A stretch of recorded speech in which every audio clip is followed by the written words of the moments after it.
Yo, what's up, boys? It's Whofishy. I hope you guys are all having a great day. Today I'm going to show you guys what I do before any major tournament or before I even just hop on in the morning and play arena. It's basically just my full warm-up in depth, so yeah, here we go.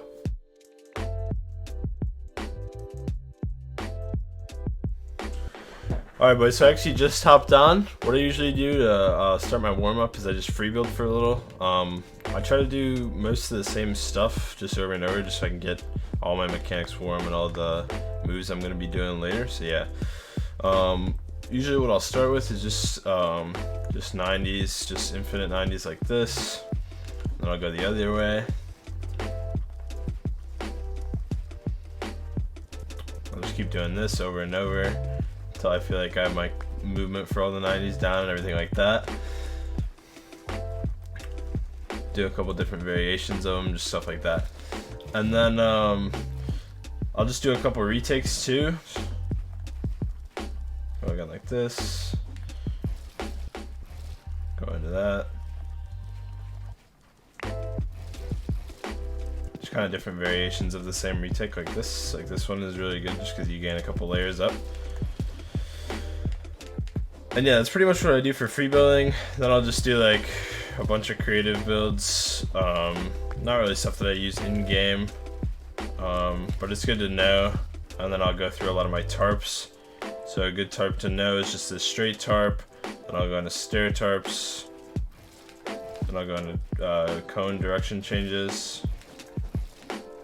Just like that. I don't use a lot of those in game, but it's still good to know. Then I'll go into abyssal tunneling.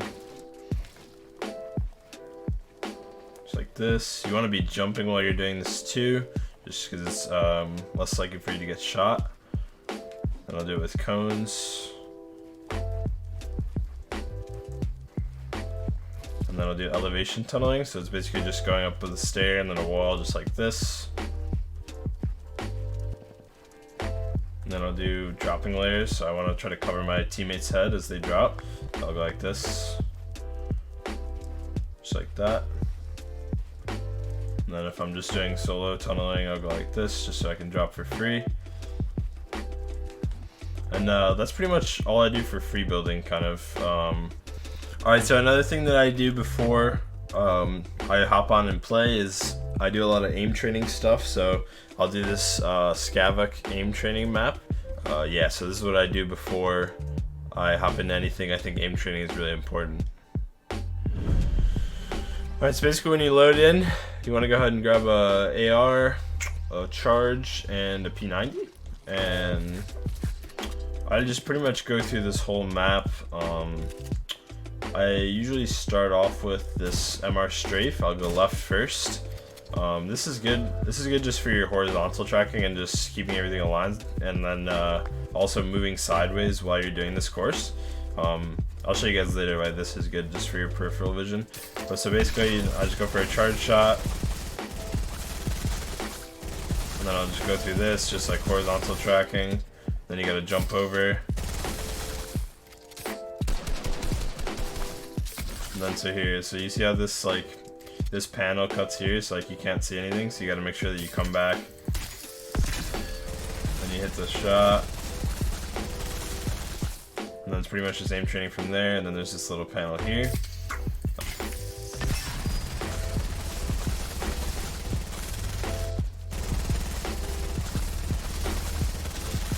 Alright, so then you go right, you do the same exact thing. Just go through it really quick.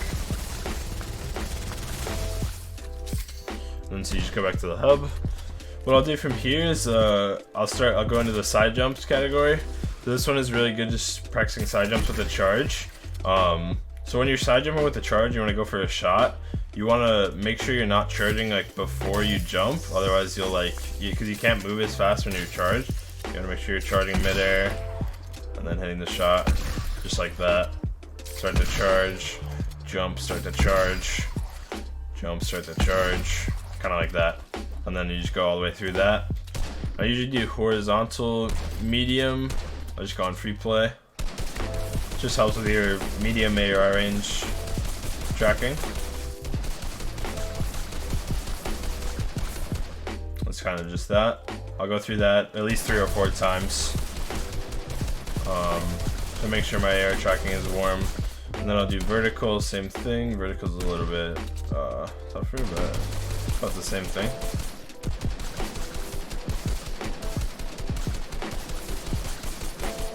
I'll go through that the same about 3 or 4 times. And then I go into the dynamic, the free play. And this is kind of a mix of both. I'll just show you guys through this one here. I'll go into popcorn. Make sure these are 1 HP.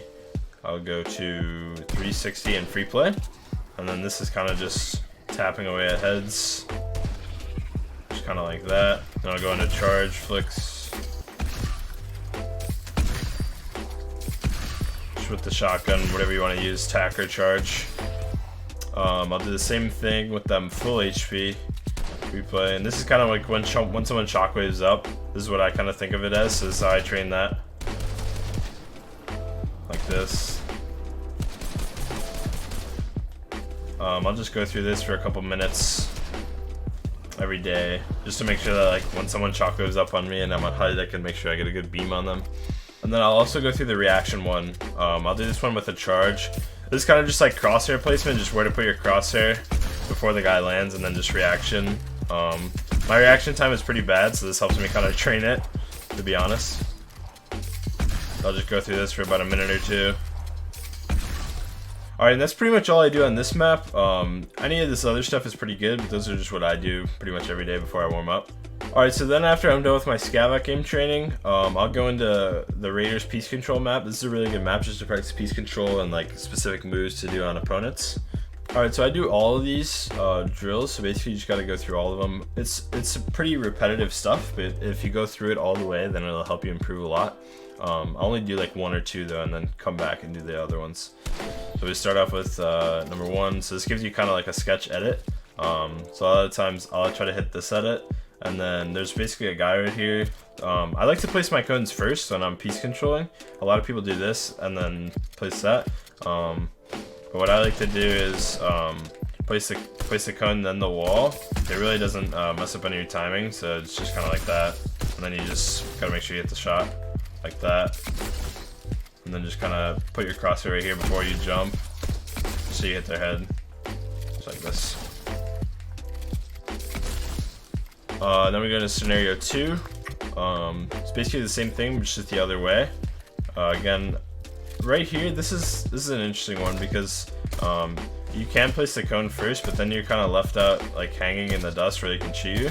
So a lot of times I find that it's better for this one to take the wall and then hit the edit and then come over here. So what I'll do is here, like take the wall and then hit the cone, just so you make sure that they can't shoot you back. It's just kind of the timing of this one.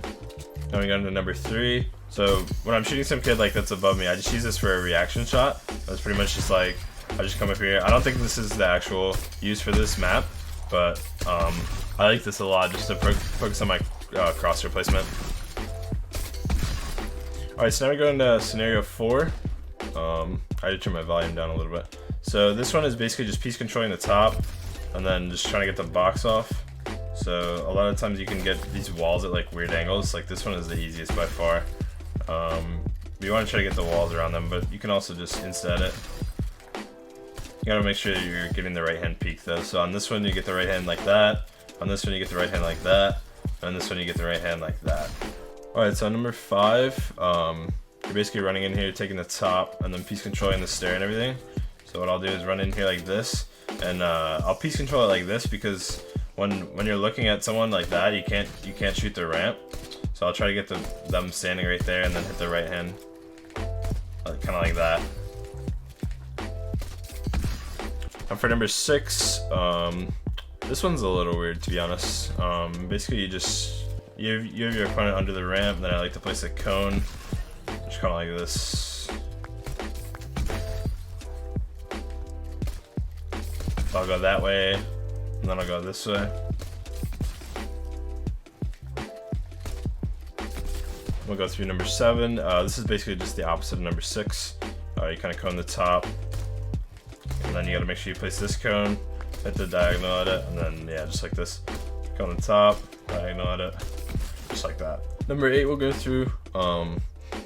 I believe this one is just, it's like a side jump, so I like to place the cone first, then hit that edit. This one I also like to place the cone first because they can't see you. But again, if you want to, you can just place the wall, edit the, and then just make sure you actually hit the guy. So the wall like this, and then just aim down. Alright, so now for number 9, this is like a 2-piece one. So I like to place the wall like that, then hit that like this, full box the guy. Kind of like that. You can do whatever variation you want. And then number 10, it's the exact opposite, just the other way. Like here. Kind of the same thing, just a double move. You can piece control that.